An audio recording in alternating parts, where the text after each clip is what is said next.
Évangile selon Jean, chapitre 10. En vérité, je vous le dis, celui qui n'entre pas par la porte dans la bergerie, mais qui y monte par ailleurs, celui-là est un voleur et un brigand. Mais celui qui entre par la porte est le berger des brebis. Le portier lui ouvre et les brebis entendent sa voix. Il appelle par leur nom les brebis qui lui appartiennent et il les conduit dehors.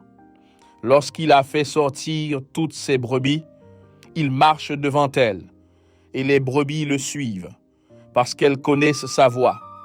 Elles ne suivront point un étranger, mais elles fuiront loin de lui parce qu'elles ne connaissent pas la voix des étrangers.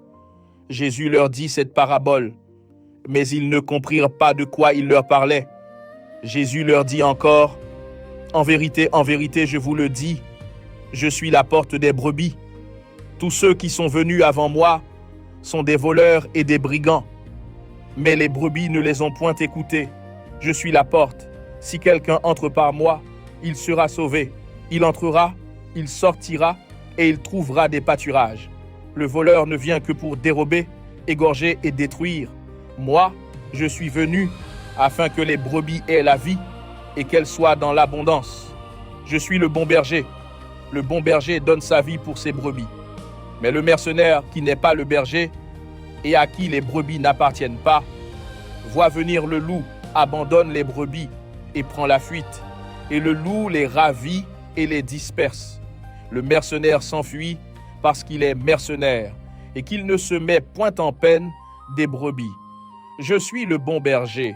Je connais mes brebis et elles me connaissent, comme le Père me connaît et comme je connais le Père, et je donne ma vie pour mes brebis. J'ai encore d'autres brebis qui ne sont pas de cette bergerie. Celles-là, il faut que je les amène. Elles entendront ma voix et il y aura un seul troupeau, un seul berger. Le Père m'aime parce que je donne ma vie afin de la reprendre. Personne ne me l'ôte, mais je la donne de moi-même. J'ai le pouvoir de la donner et j'ai le pouvoir de la reprendre. Tel est l'ordre que j'ai reçu de mon Père. Il y eut de nouveau divisions parmi les Juifs à cause de ces paroles. Plusieurs d'entre eux disaient, « Il a un démon, il est fou, pourquoi l'écoutez-vous » D'autres disaient, « Ces paroles ne sont pas celles d'un démoniaque. Un démon peut-il ouvrir les yeux des aveugles » On célébrait à Jérusalem la fête de la dédicace. C'était l'hiver. Et Jésus se promenait dans le temple, sous le portique de Salomon. Les Juifs l'entourèrent et lui dirent, « Jusqu'à quand tiendras-tu notre esprit en suspens? Si tu es le Christ, dis-le-nous franchement. » Jésus leur répondit, « Je vous l'ai dit, et vous ne croyez pas. Les œuvres que je fais au nom de mon Père rendent témoignage de moi.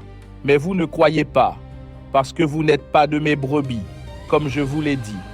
Mes brebis entendent ma voix. Je les connais et elles me suivent. Je leur donne la vie éternelle et elles ne périront jamais, et personne ne les ravira de ma main. Mon Père, qui me les a donnés, est plus grand que tous, et personne ne peut les ravir de la main de mon Père. Moi et le Père, nous sommes un. » Alors les Juifs prirent de nouveau des pierres pour le lapider. Jésus leur dit, « Je vous ai fait voir plusieurs bonnes œuvres venant de mon Père. Pour laquelle me lapidez-vous » Les Juifs lui répondirent, « Ce n'est pas pour une bonne œuvre que nous te lapidons, mais pour un blasphème, et parce que toi, qui es homme, tu te fais Dieu. » Jésus leur répondit, « N'est-il pas écrit dans votre loi, j'ai dit, vous êtes des dieux, si elle a appelé Dieu ceux à qui la parole de Dieu a été adressée, et l'écriture ne peut être anéantie. À celui que le Père a sanctifié et envoyé dans le monde, vous dites, tu blasphèmes. Et cela parce que j'ai dit, je suis le Fils de Dieu. Si je ne fais pas les œuvres de mon Père, ne me croyez pas. Mais si je les fais, quand même vous ne me croiriez point. Croyez aux œuvres, afin que vous sachiez et reconnaissiez que le Père est en moi et que je suis dans le Père.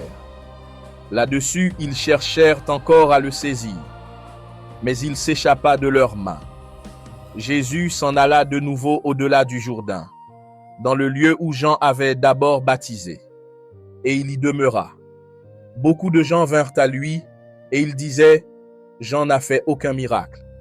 Mais tout ce que Jean a dit de cet homme était vrai. Et en ce lieu-là, beaucoup crurent en lui.